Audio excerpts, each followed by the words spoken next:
I've actually held this belt 3 times. Now, the first time I won it, I beat the inaugural champion, who happened to be the genius Lanny Poffo.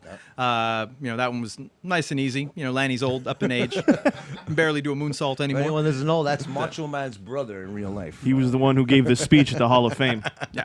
So nowadays, he talks a lot better than he can wrestle. He's kind of far on down the downslope of his career. So that was my first championship reign, which actually, if I'm not mistaken, was my longest, although this one is closing in on that pretty quickly.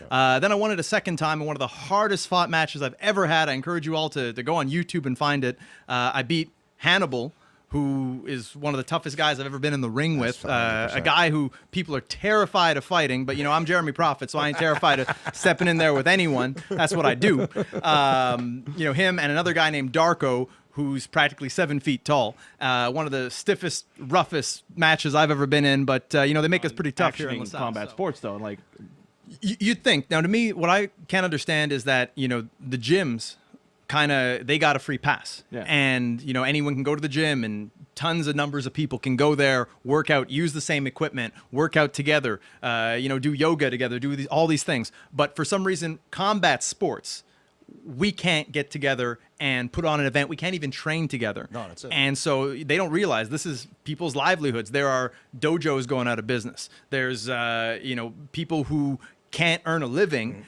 because they are professional athletes in combat sports. And now no one's doing anything to see that this is something that should be allowed. Almost everything else is opened up. We're all getting back on track here, except for us, the fighters, who can't do that. So I think it's something that has kind of flown under the radar, maybe might need to be scrutinized a little bit more. What's the latest on wrestling in Montreal and Quebec? There's right none. now? There is nothing going on. There are no shows going on behind closed doors. There are no tapings with no fans. Okay. There's nothing going on. There are places that have some training going on, but it's really like you have to be one-on-one with a trainer at a distance. You can maybe be in the ring and be coached, but you can't train in a group. And I mean, when it comes to wrestling, it's a two-person. They're pretty impressive. We all try to be in TV shape. I saw Kevin Owens one time at Angry Old Mall, and on TV he looks like me. He looks like an average guy, but then I actually see him in real life, and the motherfucker's arms are huge. Oh yeah, and he's taller than me,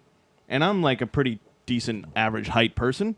And I was just like, oh my God, this guy's massive. It's crazy. There's a lot of fake news on the internet too, because I mean, I've seen sites where they list me at being 5'8". I'm like 5'10" and a half on a good day. Is that a thing? Oh yeah. If you go on like about a cage match or one of these sites where they have wrestling, I remember extra 20 I was pounds listed at 5'8" and 175 pounds, and I'm like, maybe when I started training back in like 2004, I was that, because I was also like 16 years old. But when it comes down to it, it's like anyone who meets me, who sees me, what you see is what you get. And in the words of Billy Graham, what you don't see is better yet.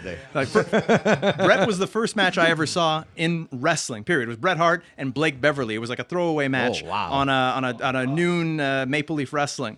And that made me love wrestling and want to be a professional wrestler. Was seeing Bret Hart. I had the chance to meet him on a couple of occasions. He's a great guy. Funny little story is my sister actually works in banking, and she works with him out in Calgary. So yeah, there's a bit of a connection there. But yeah, Bret was always a big inspiration. And with the Bret Hart scale, he said that wrestlers should be judged on 3 criteria: their look, their speaking ability, and their in-ring ability, on a scale of 10. And he used the example of Hulk Hogan, where he said, you look at a guy like Hogan, look-wise, 10 on 10. 10 on 10. On the mic, 10 on 10.